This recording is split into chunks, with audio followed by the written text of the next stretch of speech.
ദുബായിലെ അമ്പലം ഒന്ന് കണ്ടാലോ? സ്ട്രെസ്ഫുൾ ആയ സിറ്റി ലൈഫിൽ നിന്നൊക്കെ മാറി കുറച്ചു നേരം ഒരു പോസിറ്റിവിറ്റി കിട്ടാനായി ഞാൻ ഇടയ്ക്ക് പോകാറുള്ള ഒരു സ്ഥലമാണ് കേട്ടോ ബർദുബായിലുള്ള ഈ ഒരു അമ്പലം. നിലവിൽ ഇവിടെ ശ്രീകൃഷ്ണ ഭഗവാന്റെ മന്ദിർ മാത്രമേ ഉള്ളൂ കേട്ടോ.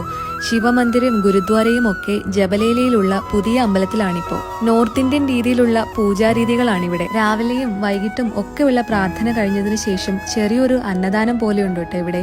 കിട്ടുന്നത് ദാൽ റൈസും പക്കോടയൊക്കെയാണ്. ഒരു പ്രത്യേക രുചിയാണ് കേട്ടോ ഇത് കഴിക്കാൻ. ഇരുവശത്തും കടകളുള്ള ഈ ഒരു ഇടവഴികളിലൂടെ നടക്കുമ്പോൾ കിട്ടുന്ന ഒരു മണമുണ്ട്.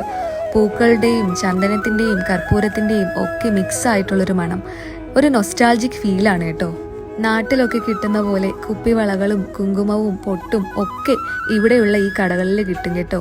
വലിയ വലിയ കെട്ടിടങ്ങൾ മാത്രമല്ല, ഇങ്ങനെയുള്ള സ്ഥലങ്ങളും ദുബായിലുണ്ട്. മറ്റെങ്ങും കിട്ടാത്ത വല്ലാത്തൊരു പോസിറ്റിവിറ്റിയാണ് ഇവിടെ ചെന്ന് കഴിയുമ്പോൾ.